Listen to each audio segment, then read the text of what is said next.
Welcome to Live with Cody and Satori, the paranormal couple. The show will be starting shortly. Please like, subscribe, and comment.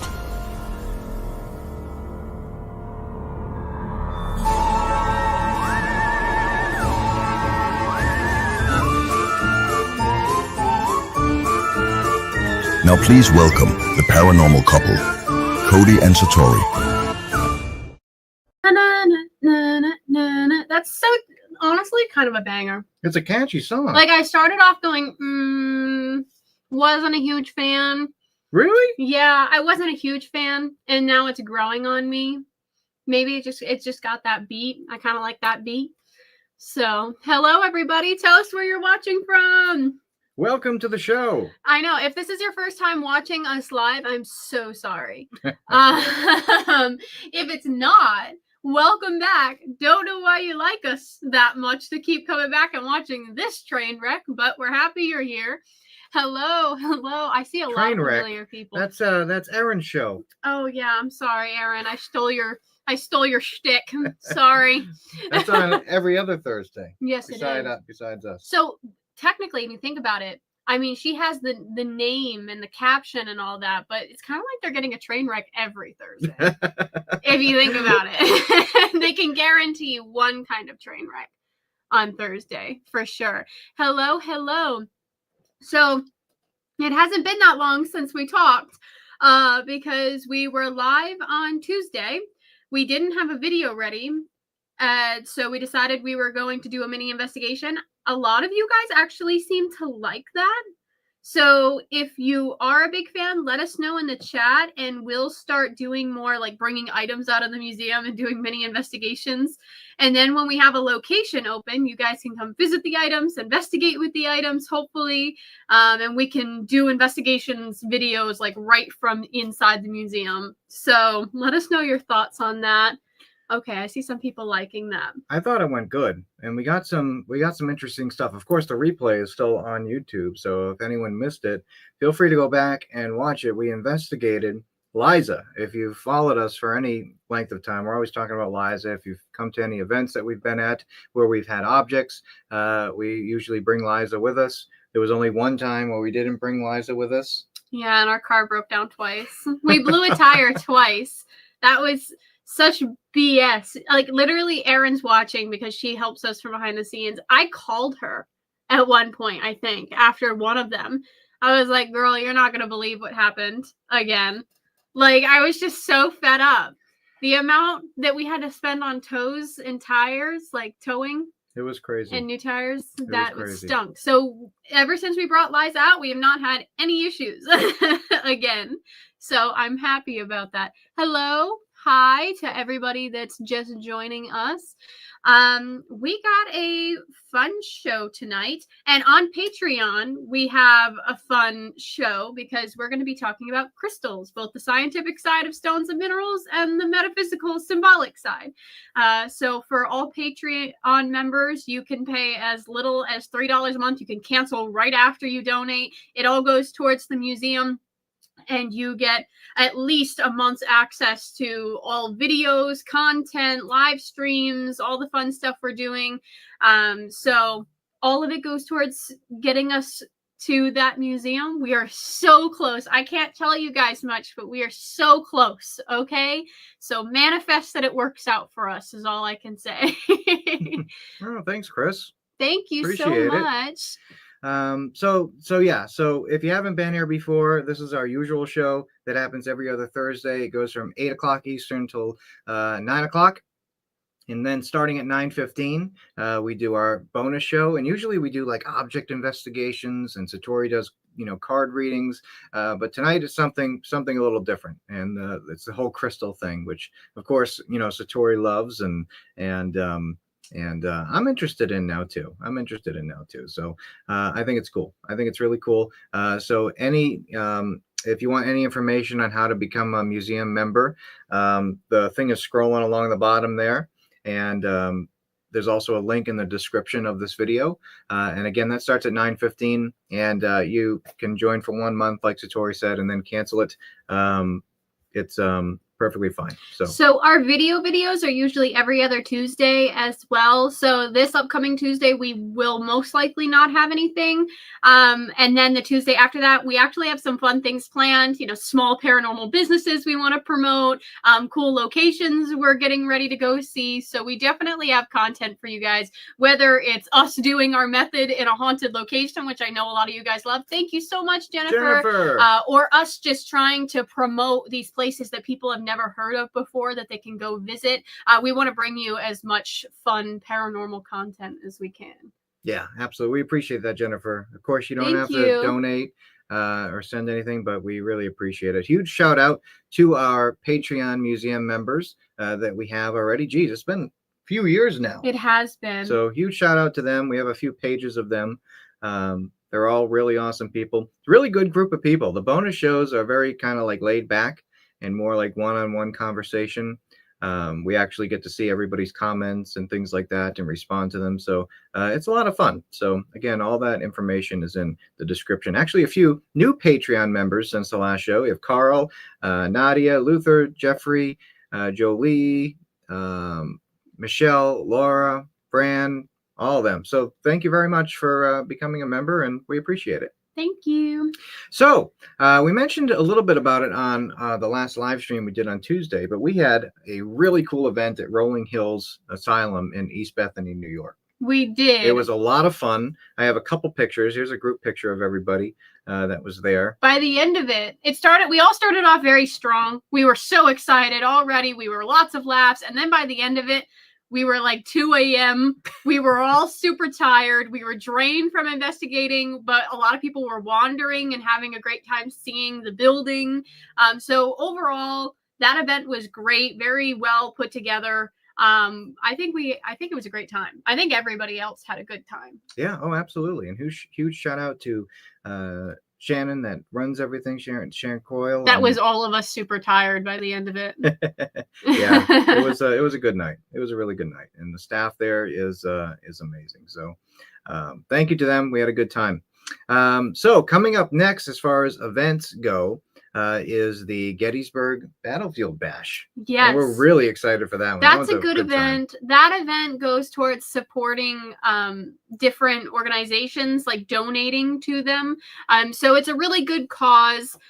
We all have a really good time. I think there's literally a VIP party where we and a bunch of other paranormal people are bartending. And they're having a masquerade VIP party. And there is a masquerade ball VIP party, like a masquerade party, which I've never been to before, but I think it's going to be super fun. So there's a lot of different things for a lot of different people. There's going to be vendors, small businesses, paranormal people, all of that. We're going to be bringing some haunted objects, as well as John Zaffis, the godfather of the paranormal, is bringing some of items from his collection as well. So we're going to be set up together. And speaking of John Zaffis, we actually have a theater show coming up. We're just this spewing fall. Everything at you guys right now. We also have, yes, a theater presentation. Both of our museums are going to be bringing items, displaying them. You can get up close and see them, and we're going to tell you the stories behind these items. So it's going to be a fun time. Definitely working with someone we've looked up to as a mentor in the paranormal haunted object side of things.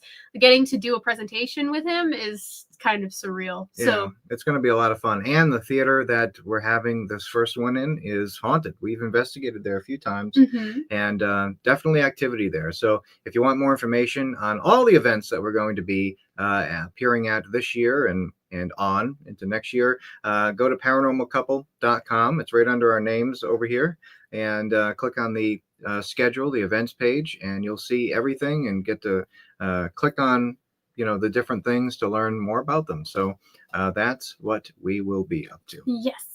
All right. We talked their ear off enough. We did.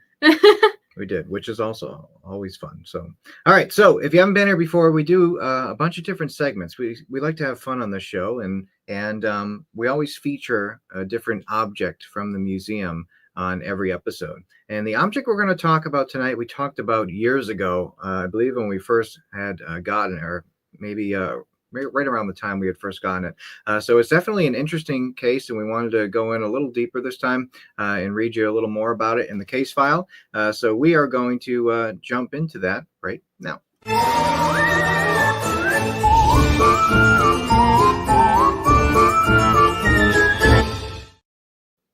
All right. So this case file is different. It's not your usual haunted item. We're actually going to put a picture of what the object is on the screen in a second. And if anybody is a sensitive or a medium and claims that they feel anything when they see this picture, I know some people, when they see pictures, they feel different emotions and different words pop into their head. Feel free to leave a comment and let us know what you're thinking.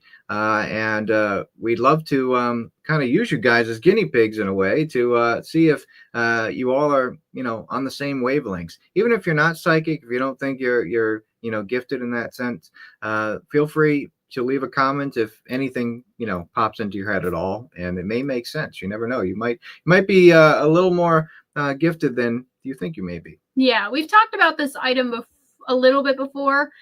So if you've been here a while, you'll recognize it. If not, let us know what you think. So all right, here it comes. Ready? Boom.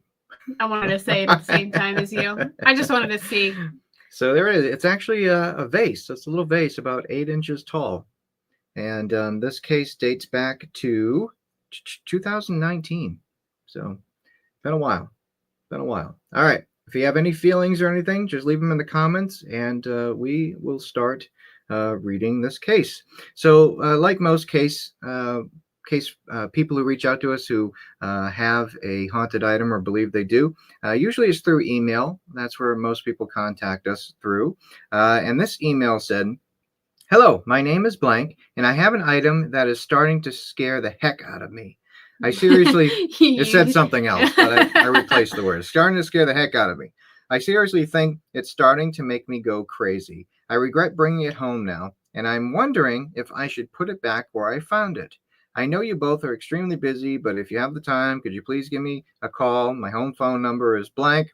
If you do call and I don't pick up, please leave a message and I'll call you right back. Thank you so much, blank."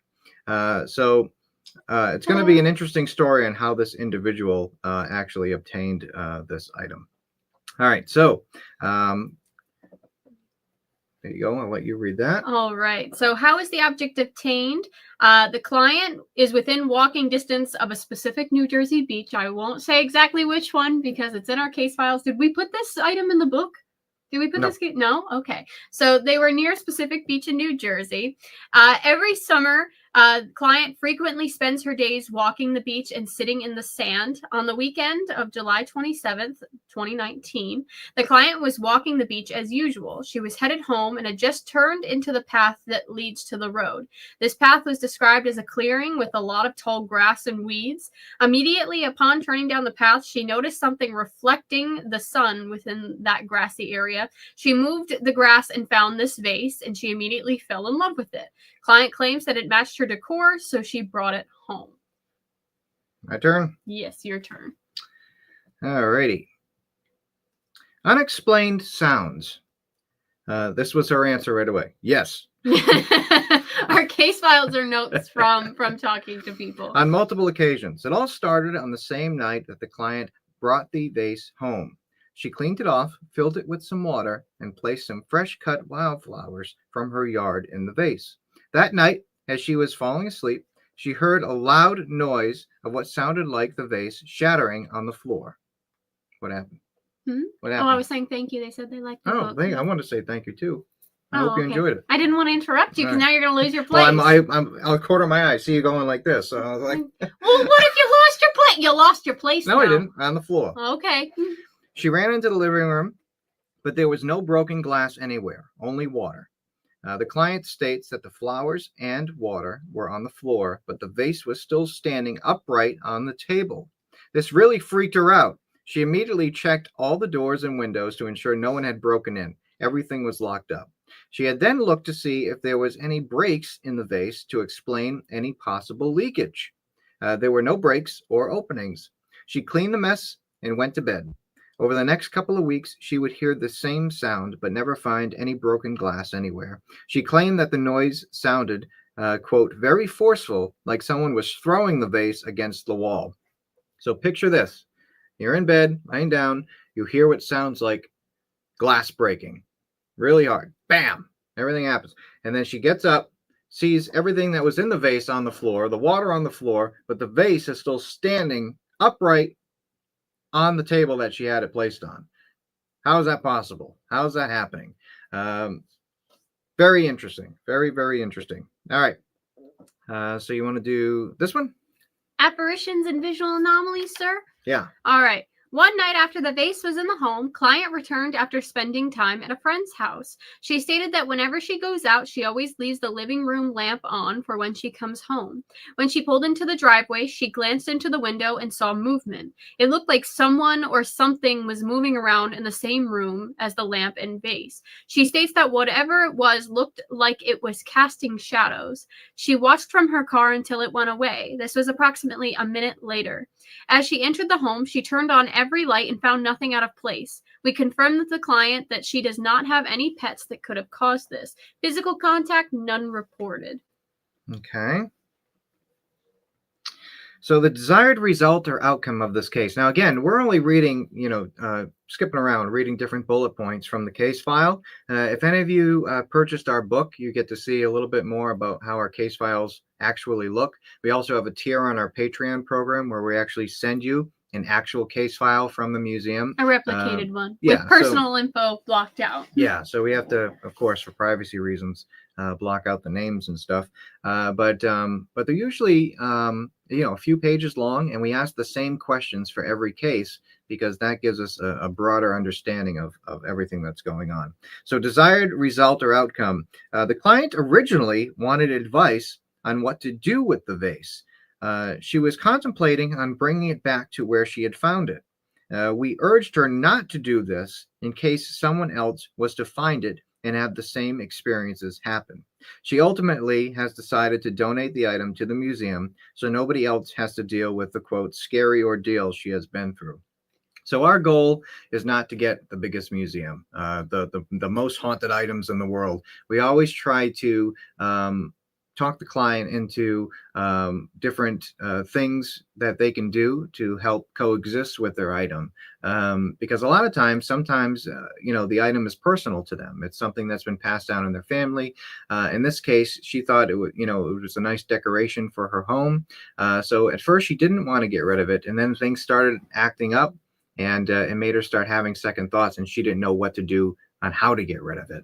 So this item is strange because, and we've struggled with this, with different theories around this item, because the item shows no visible cracks or breaks. It wasn't like glued back together from having a situation where it may have broken that we could see. We put water in it. It hasn't leaked out. So why is it making this sound like it was smashed? And there's different theories that we've been playing with. Either okay, so residual hauntings, to put it kind of like summed up, is it's almost like a record. It keeps playing. So something that has seen or been involved in some sort of experience, it could be embedded within certain materials and minerals to keep replaying. But this item has not ever been broken that we see. So why is it making a smashing noise if it's never been broken? It was not involved in something that would cause a residual. Was it in the room of something that smashed and it's just happened to make that residual activity? I'm not sure. Or people like, Dave Schrader and other individuals have come up with the idea of maybe a time slip. Maybe it's been involved in something that, or it hasn't been broken yet, and there's been some slip where that activity is happening because it's a future occurrence that hasn't happened yet, and there's some sort of dimensional time slip going on. We're not sure. I'm not sure. We're not sure, and that's exactly what we said in the case file, too. We said, investigator notes, Satori and myself believe that the vase was discarded for a reason. Maybe somebody else was experiencing the same thing, and they didn't know what to do with it, so they kind of just, threw it on the beach. It is unfortunate that we may never know its backstory. We believe that most of the sounds the client is hearing could be residual energy. So we're not really sure what environment that vase came from in its previous life. The only problem is that residual is from something that has happened. Can it also residual be something that hasn't happened yet? So we'd like to know your opinions in chat. Maybe any theories you guys have. It would be helpful to hear different theories. So let us know. So our last interaction with the client was on September 7th. Today, Satori and myself were able to reach our client over the phone. She states that she is feeling, quote, wonderful, and has not heard the shattering glass sound since the vase was sent to the museum. She is, quote, extremely grateful for our help. We have instructed her to contact us immediately if she hears the sound again. So it definitely seemed like whatever was going on, the vase was the catalyst of that. And we have a good amount of items that have those same claims where whatever it is of course, following the item. There are some cases where you remove the item and the activity is still going on. It may have come with the item, but it's not, attached to it, if that makes sense. So a couple of questions in the chat that our good friend Aaron backstage, who helped us out, has starred for us. First one is from Sue. Is the vase glass or wooden? It is. It's like it's like a glass and ceramic, depending on where it is. I think definitely not wooden. Definitely not wood. Here's one from Chris. Have you guys heard that same sound since you've had it? No, we haven't. Not yet. We have found that some items, of course, we're not in the museum 24/7. We have security cameras and stuff. We have heard strange sounds coming from the museum, but I don't believe we've heard. I want to double check what the material is now. Like it's sitting with part of me. It's like a glazed. It's like a porcelain, but it's not. Does that make sense? Yeah. I'll look into it. Yeah. I'll look into it. But yeah, good question. We haven't yet. We do know that some items could take years to live up to the claims.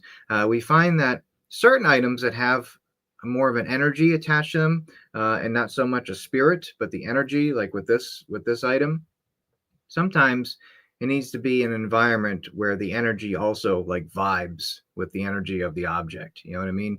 Like same thing in like haunted houses.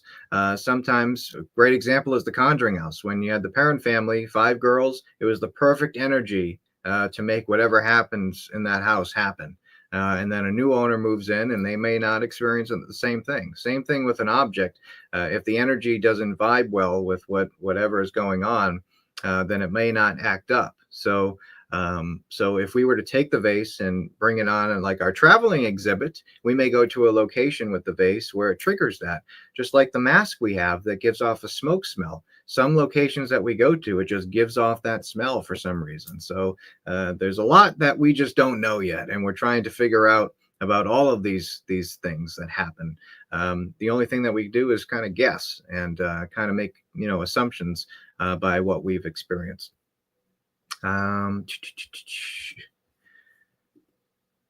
Genie or a djinn? Not that we believe.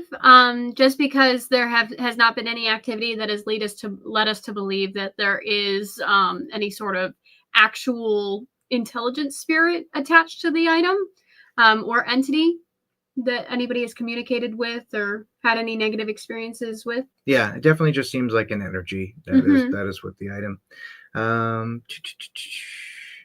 Tracy, could this vase be made with someone's ashes, like made in the vase? Like you can get jewelry made with people's ashes. I'm not sure. I will keep you guys updated. I'll actually comment in this live if I can find the exact vase anywhere and keep you updated. I'm not sure about that. Yeah, it does look like something. It does look like something that was like mass produced at one time. I'm not really sure. But the cool thing about these live streams and our bonus shows, our Patreon members, I'll give them a huge pat on the back. When we do like our object investigations, we also do like unboxing sometimes of new items that come in the museum. They're on it and they're like researching it. And a lot of times they'll find like the maker and what year it was made and where it came from, what part of the world and all that stuff. So that's why we love doing these shows and showing you guys these things, because sometimes you guys find out more information than we originally did. We do have a new item to show patrons too. So yeah, we had something come in just a couple days ago. Now, if you were at Rolling Hills, you got to get a sneak peek of what that was. All right, let's see here. Interesting. Here's one from Alexandra. Have you tried putting a recorder in the vase and leave it running? We haven't tried putting a recorder in the vase. Of course, the vase went through its quarantine period where we recorded it, with cameras and things like that. But we didn't put it in the vase. We can try it, though. We can try that. Maybe Another live that we'll do with you guys. Yeah, maybe live or a bonus show, something like that. We'll try it out. I wonder if it was part of a pair of vases, and this is just one that didn't break. That's a good theory too. I'll look into this and see maybe if it was part of a set.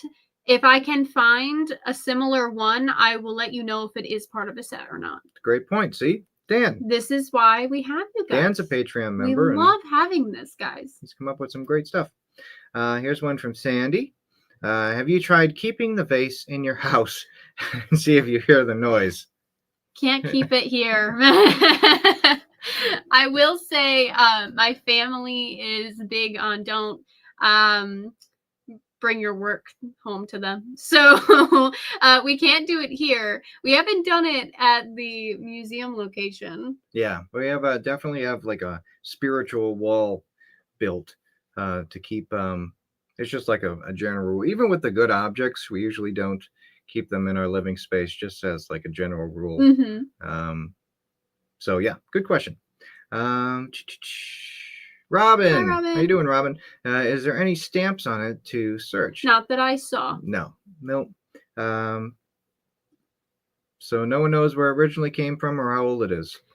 Unfortunately, not yet. Maybe I can check the case file, the full case file again, and let you guys know if I have any notes that I just can't. We have so many items, hundreds of items, that off the top of my head, I don't have the answers. But if I look back in the case files, I'll put it in the comment section after this live uploads, okay? Yeah, but it was found at the beach. We have no idea where it came from before that. The case.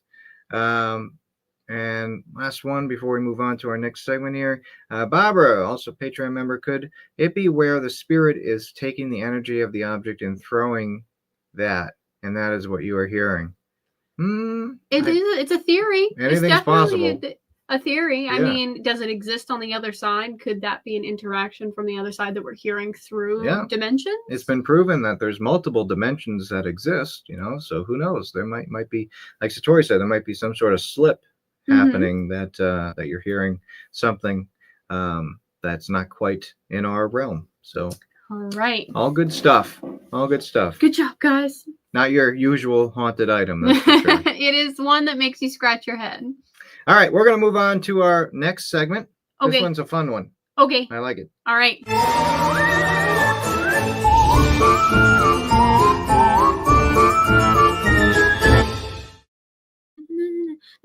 So this segment, if you don't know what the segment is, okay, we every couple of weeks, we have questions that we write or find to ask each other here on live, so you get our dumb responses in real time, okay?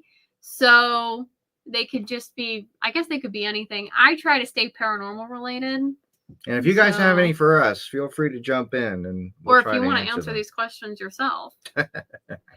All right, who's going first? You, ladies first. All right, so I wrote a lot of my questions in the middle of the night, just warning you. Okay. So they're probably not making too much sense, but they make sense to me. Do you think paranormal activity is more common than people realize? For one, it's like a two-parter question. Absolutely. Do you think we're just missing a lot of the activity that happens daily, and we're just contributing it to logical things because of our brains? Absolutely. Yeah. Give you a perfect. So the two times that I've seen a ghost or a spirit, they looked as solid as you or I. And I would have never known that it wasn't a spirit if we didn't have cameras going at the same time. Yes, that made me think of it. And also I was thinking of situations where we just walk into houses, like our house, for example, and be like, oh, I forgot that I dropped my keys on the floor, or something must have moved my keys. Like maybe it was my pet. And like, how many times are we just, our brains telling us to jump to the first logical thing, even though you're not 100% sure? Or you're like walking around the supermarket and you're walking past people that you think are living and they're really not. Yeah. Remember that one guy that came up to our museum truck and was talking to me? And then at one point he was talking about the museum. We were in the middle of Connecticut somewhere. And oh yes, I yes, do. Parked on the road. Yes, we were parked. Yes. And this guy was talking, and he was asking about something, and then all of a sudden he pointed to the truck. He's like, "What is this about?" And we told him. He's like, "That's weird." And then all of a sudden he just walks away, walks behind the truck, and never comes and doesn't come out the other side. But like, did he hop in the truck? But the truck is locked with a huge lock. So we go out and look. He's not walking down the road. There's no alleyway that he could walk down. He didn't walk across the street. So it was like I sat there. I'm looking at Cody. I'm like, did I just talk to a ghost? Did that person ask me about the museum and say that that was weird and cool, and he might have actually been dead? Yeah, that's so weird. I'll give you one of the two experiences I've had. So we were doing a TAPS public investigation at place called the Thames Club in Connecticut, and we had a bunch of people there, and there was one woman who had come, and she was having a hard time. There's a lot of floors, a lot of stairs in this building, and she had a cane, so she was having difficult time moving around, so she would take breaks here and there. And I remember us being on the second or third floor of this building, and we had all the static cams set up throughout this building, all security cameras filming different rooms. And we had just finished up an investigation on this floor. We were walking down, and I see the woman, or what I think is the woman, sitting on one of the couches that is in a dark room.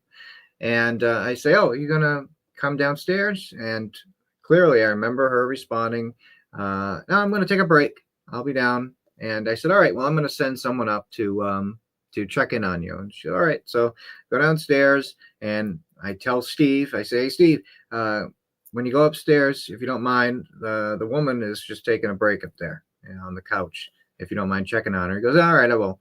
So I see him, go up, and then we do a break or whatever we're doing on the first floor. And then a few minutes go by, maybe 10 minutes. And I say, "Hey, Steve, did you go upstairs and check on the lady?" And he goes, "Yeah, no one's up there." I was like, "What?" So we run up there, and there's nobody up there. She never came down the stairs. There's no other way to get out, only up to the roof, and there's no way to leave the building. So we're like, okay, we need to review the cameras now. And we play back the cameras. You see me walk into frame. There's audio. You hear me talk. Are you going to come downstairs? You hear a woman reply, and there's no one on camera. I'm literally talking to a couch, and there's a woman answering. You can't really understand what she's saying. It's just like, blah, blah, blah, blah, blah, and just answering. But I remember clear as day having a conversation with this lady, and then walk out of frame like nothing ever happened. If that camera wasn't there, I would have looked like I was crazy, because you do look like you're crazy a lot. Like having a one-way conversation with the couch, but you can hear the responses. It just wasn't clear. So that was one of them. Do you have a question for me? Yes. All right. So that was a very long question. That was good though. So you are lost in a haunted forest by yourself, all alone, walking down a path. What is the first thing that you do? What do you mean? Did anything happen? Yeah, well, if you're walking down and you start hearing noises and stuff, it's a haunted forest. You're walking down and hear a noise behind you. What's the first thing that you do? Cry. Because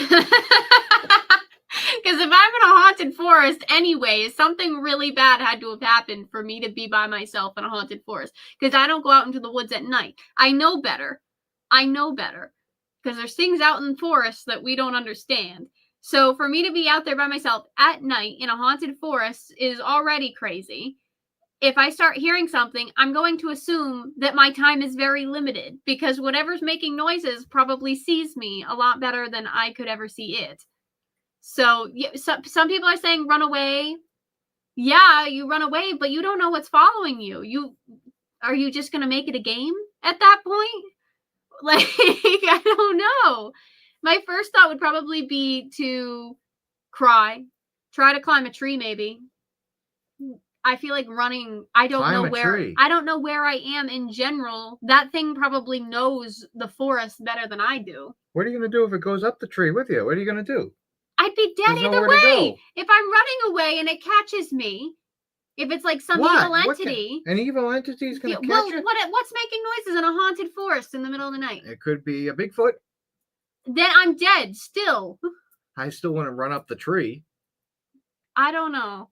You have to run zigzag. Zigzag. Yeah, that's how you get But away what if from it. Bigfoot's interdimensional? Can't he just go whoop, whoop, whoop? What if he's not? I think he is. I think he is too, but what if he's not? Then you're just gonna have a terrifying, ginormous, hairy ape monster chasing you in the middle of the dark woods, and you're doomed again either way. Personally, Okay. what would you do?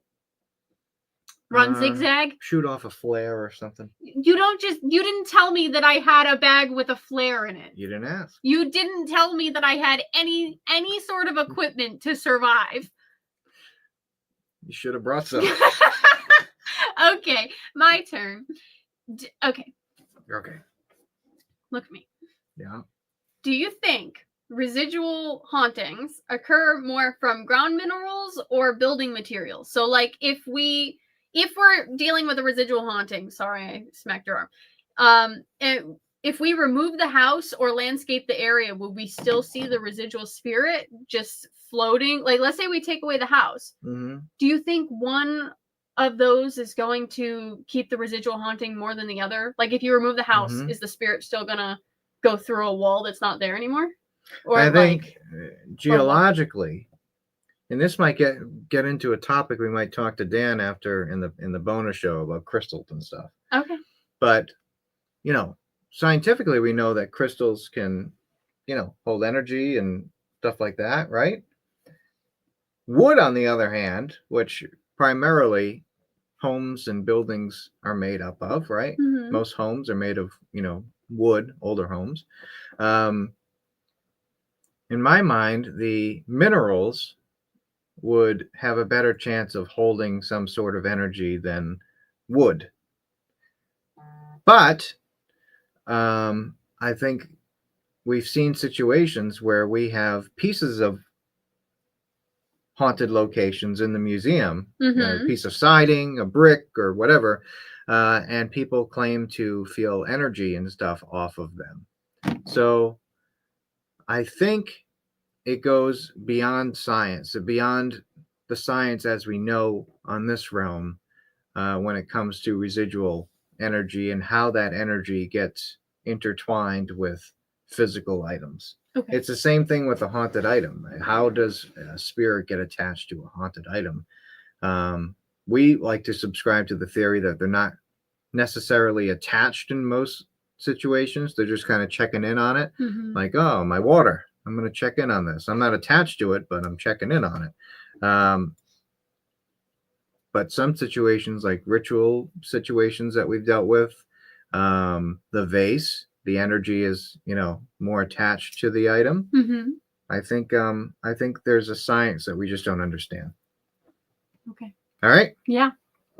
Okay. What's the funniest experience you can currently remember while meeting somebody in the field?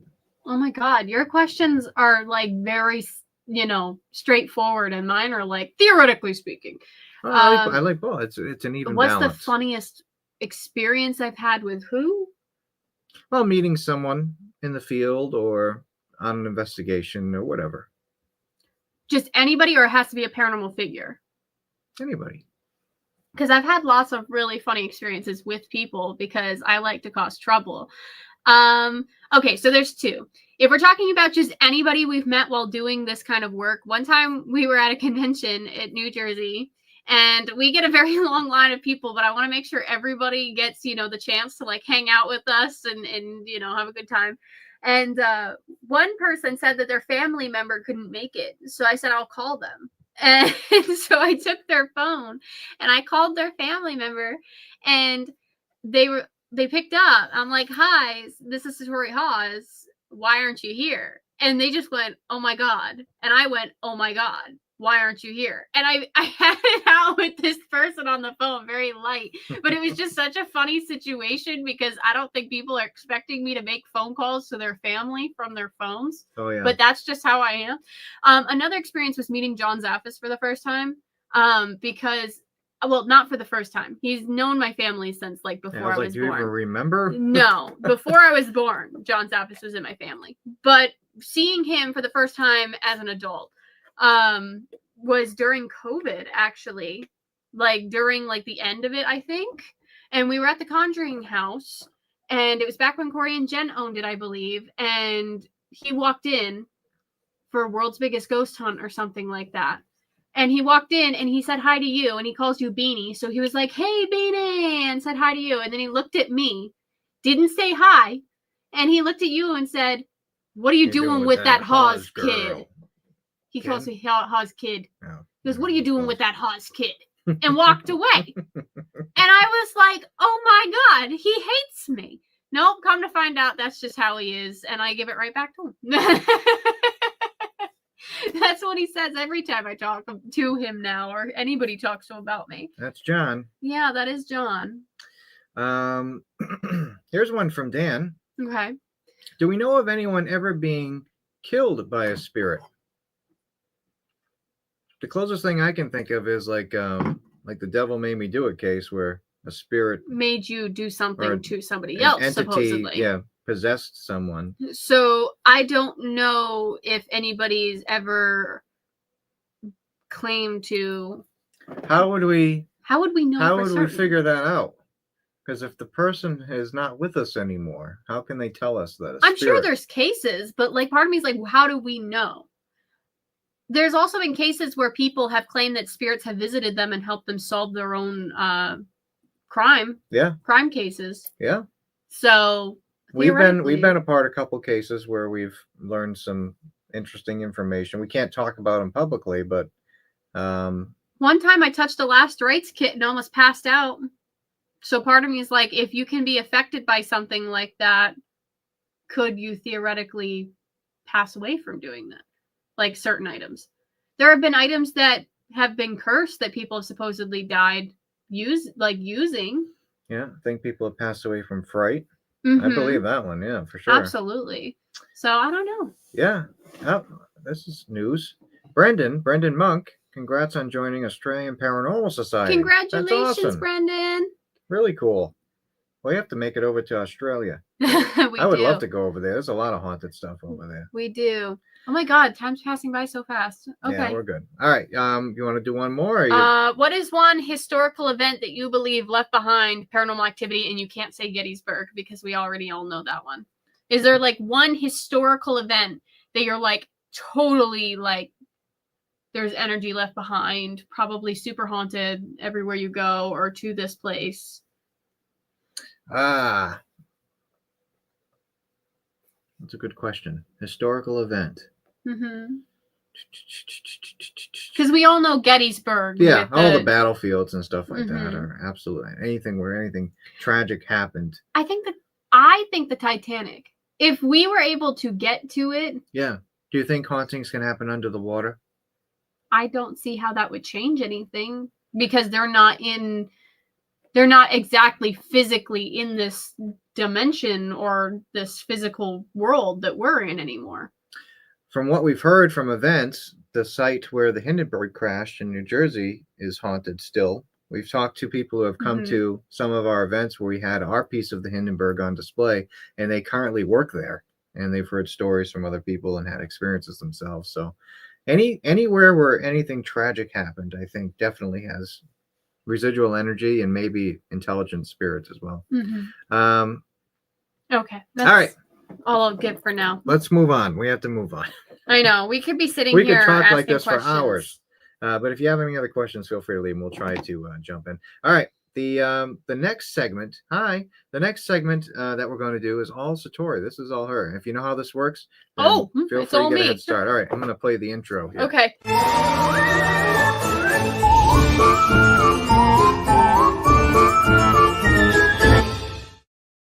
Ow, that hurt really bad. What happened? I slammed my hand into the desk and that hurt really bad. Why'd you do that? I don't know. My hand, I was bringing it down and it decided it was going to hit everything on the way down.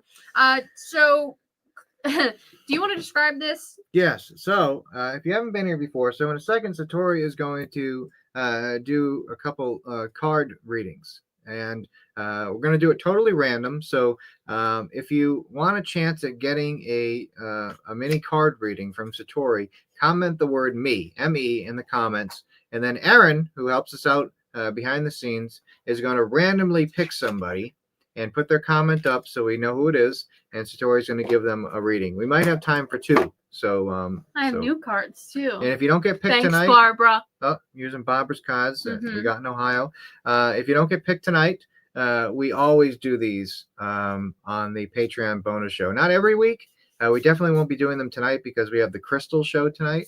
But usually every other week we do card readings. All right, Tammy, let's see what we get. Again, I just do this as a hobby, guys, so I'm going to tell you what the cards mean. All right. So let's get some information here. Whoa. Okay, so first card I got was dreams. Usually that means that you should be paying more attention to your dreams. A lot of people believe that the dream world and the physical, the spirit world and the physical world is connected through dreams. It's a good way to get messages through. So pay attention to any weird things or any weird events happening in your dreams. I did also get the animal card, which is interesting. Usually that means pay attention for animal symbols. If you start to see animals, if you're dreaming about animals, focus on what they may symbolize because it might be guiding you through the things you're seeing, the synchronicities, the strange occurrences that are happening to you. You might be getting guided to go down a certain path.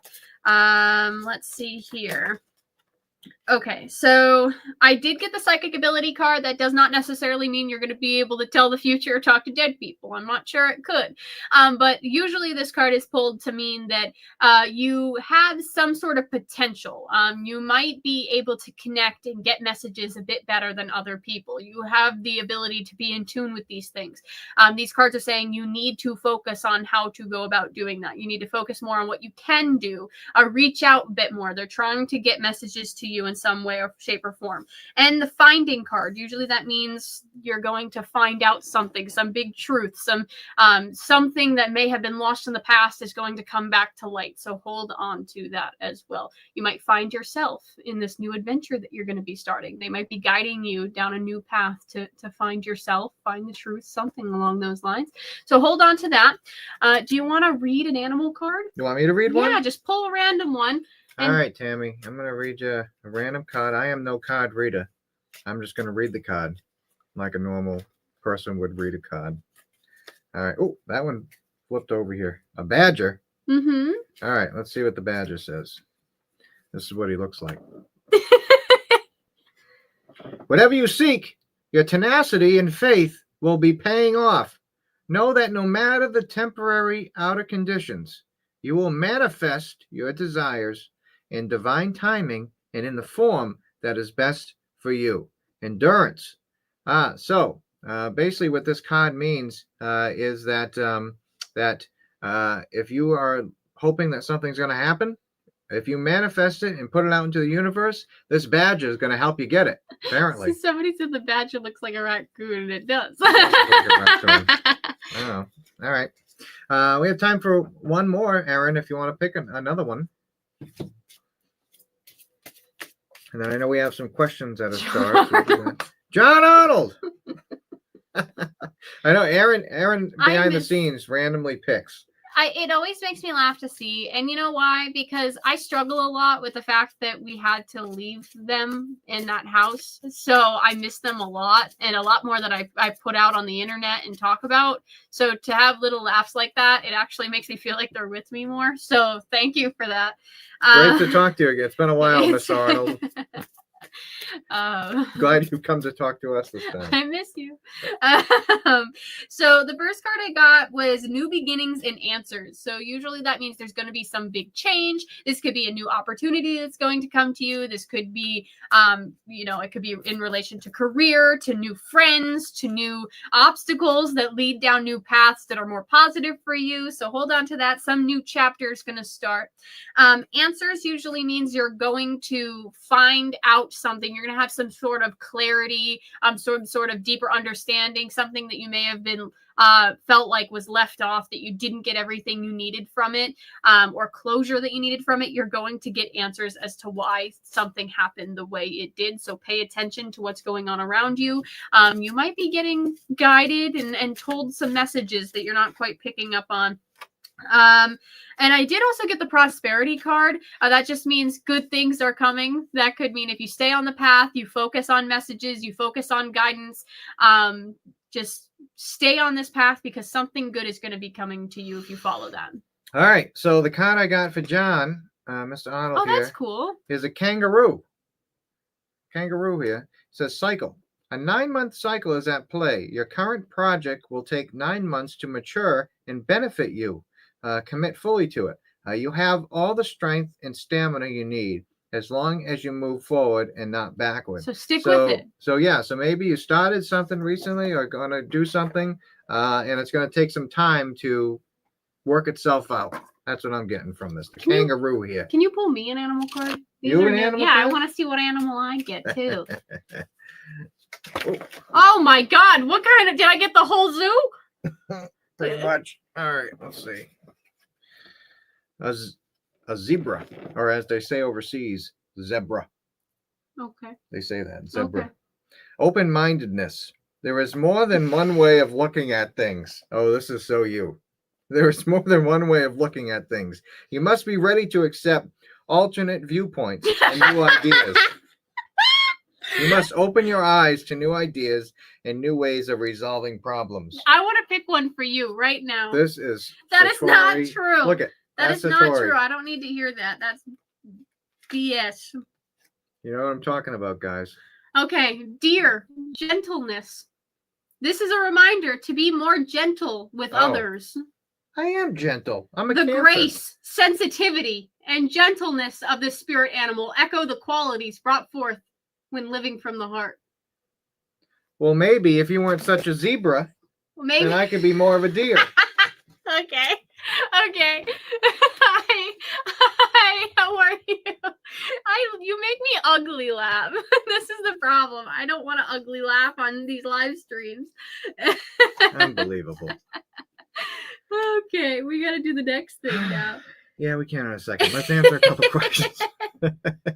Mr. Arnold asked a question here. Have you guys ever been to the Hinsdale house? If so, what were your thoughts on the place? I have not been. I have, though. And we had some great activity.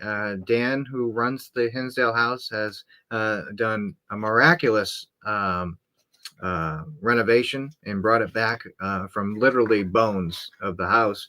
And it's definitely active. The land is definitely active. We had some great experiences. Last time I was there was with Dustin Perry, one of my good friends, and we had some really interesting things come through that the spirit box we were using there.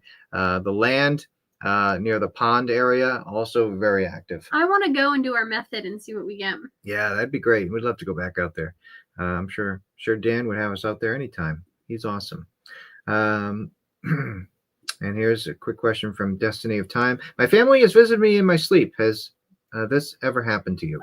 Many people, it has happened to them. A lot of people believe that, again, it's a bridge from different areas to kind of speak. Even living people have claimed to see other living people in their dreams, almost like they're meeting up in this dimensional area. So it really, it's a wide experience that a lot of people have had. I remember somebody told us that they actually had a dream that one of their deceased family members came to them and told them to wake up, and there was fire around them, and they woke up and their oven was on fire. Yeah. So things like that, I definitely believe are possible. Yeah. Oh, absolutely. Absolutely. A lot of people believe that dreams are like a bridge. Mm-hmm. You're closer to that realm, if that makes sense. Steve! What the heck are you doing here? What are you doing awake? Oh, no. You're supposed to be sleeping. Get him out. That means Marissa's probably watching with them. Aw, hi, Marissa. Okay, we can do the next All right, thing. next segment. Here we go. Okay.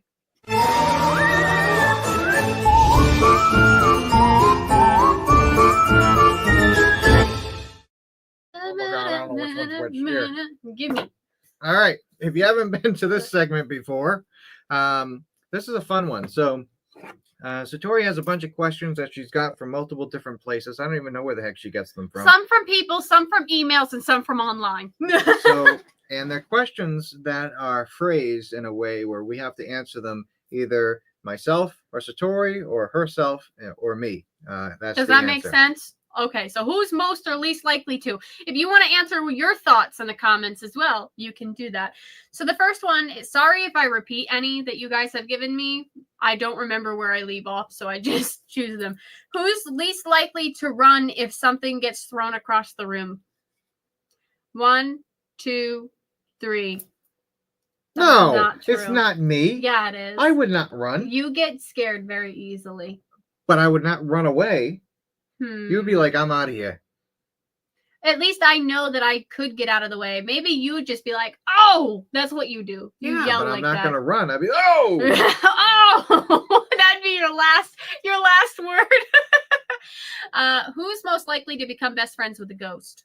1, 2, 3. I'm going to give that one to you for Absolutely. sure. Even if they don't like me. You are more personable. Yeah, but sometimes they hate me. I'm more of a, that's true. Sometimes they're like, oh. A lot of the older locations we go to, it was a different time period back then. So I'll just put it that women weren't appreciated as much as they are today. I'll put it that way. And sometimes they don't. We weren't able to act a lot of the ways we do today. So, but you're very, very talkative. I'll say that. You're very talkative, and you know how to talk to people and make friends. Okay, see, that was more the way you twisted it at the end. That card is making sense. You twisted it positively at the end, but you started off in a way that you could have been more sensitive about it. But being honest. Who's least likely to spend the night in a haunted asylum alone? Okay, 1, 2, 3. 100% her. Especially if there's no working bathroom. Okay, or mirror. You make that a point every time. Because it's the truth. I just probably wouldn't sleep if that's the case. You wouldn't go anywhere near there. Who's most likely to start an EVP session in an awkward moment or a location? 1, 2, 3. No, I don't even work the recorder. So you can't say me. Yes, you do. No, I don't. I am as tech savvy as you recorded at Rolling Hills. Barely. Yeah. Barely. I can work a phone. I'm talking about like the higher tech equipment. See, everybody's saying Cody. Well, most people are saying Cody. All right. Who's least likely to believe in an orb? Least likely to believe in an orb. Yeah. 1, 2, 3. You're so. What's funny is a lot of people think that Cody, like, a lot of people have their opinions on us. I'll say that. But Cody's actually a very skeptical person with a lot of things. So I will never doubt someone's experience because we've had some crazy experiences that are unbelievable. I will never doubt somebody's experience. You guys think holding hands and getting knocking noises is weird? We've had weird experiences. Who's least likely to turn their flashlight off during an investigation? Okay, 1, 2, 3. I guess. Who's most likely to get possessed? 1, 2, 3. Not true. Not true. You'd be like, I just want to try it out. Now, and you will be trying to make friends with it. I would try to make friends with them, but I also have boundaries, and I would say no. But you'd be like, you know what, I'll try it. A demon is not going to act like a demon when it wants to become friends with you. It's still going to try pulling you in first and pretending to be nice. They could tell you that they're a demon, and you'd be like, well, you know what? I don't believe that it would work. Let's try it. I probably would, but you would be there first talking to it. I would accidentally get myself possessed. He would intentionally. Who's most likely to follow a ghost into the Conjuring House basement? 1, 2, 3. Yeah, Cody would be like, what? Come down to the creepy, dark Conjuring basement? Scary, crooked neck person? Yeah, sure, I'll go. Yes, Cody, yes. Who's least likely to admit when they're scared? 1, 2, 3. Admit when they're scared. Least likely to admit. Oh. Mm-hmm. And who's most likely to accidentally summon a demon? Accidentally? I think both would be you. Yeah, possibly. I think both would be you. Possibly. They'd be like, don't touch this. A demon gets summoned, and you're like... Possibly. I feel like it. Possibly. I saw a comment pop up real quick that I wanted to put up there. Anthony, anyone who is in the Connecticut area and down to ghost hunt, he's trying to get a little group together. And he has some equipment. So if anyone's in the Connecticut area and looking for someone to ghost hunt with, hit up Anthony and maybe you guys can start a team. That'd be pretty cool. I love the friends that everybody makes. Once you get the team started, you have to invite us, though. That's the rule. Absolutely. If we help you get team members, you have to invite us. Absolutely. All right. So it is currently it's currently 9:00 right now, which means we're going to be ending the show in a second. So just a reminder, starting at 9:15, we have the Patreon bonus show. And tonight's show is going to be fun. Satori and one of our other Patreon members, Dan, who is a chemist and really knows a lot about crystals and things like that, is going to be showing us some of his collection. And they're going to be talking about, I'm sure Satori's going to mention some of like the metaphysical properties. I'm taking the metaphysical and spiritual. He's taking the scientific side. Yep. So it's going to be very interesting. If you're into crystals and things like that and want a more scientific knowledge about maybe some of the crystals and things, and maybe see some crystals that you've never heard of, because I got a sneak peek of some of the ones that he's going to be showing tonight, and they look like they come from the bottom of the sea or on some faraway planet that I've never heard of before. So if you want to get in on that, you can do it for as little as $3. If you go to the link that's scrolling across the bottom of the screen right now, patreon.com/hauntedmuseum, there's also a clickable link in the description. If just join on one of the tiers, and you can cancel after the show if you want to. We appreciate the support. All the donations made from that program go directly towards the museum. But there's a bunch of other videos and content on there that you'll also get access to for a month if you join for a month. So you can go back and watch all the other live streams and things like that. So we appreciate you guys watching tonight's show. And we will be back in 2 weeks for our regular Thursday show. All right, guys. All right. We'll talk to you soon and see some of you on the bonus show. Please remember to like this video and subscribe if you haven't already. We're almost to 30,000 subscribers. Wow. Believe that? 30,000. So please subscribe if you haven't already. We really appreciate it. All right, guys. All right, talk to you soon. Good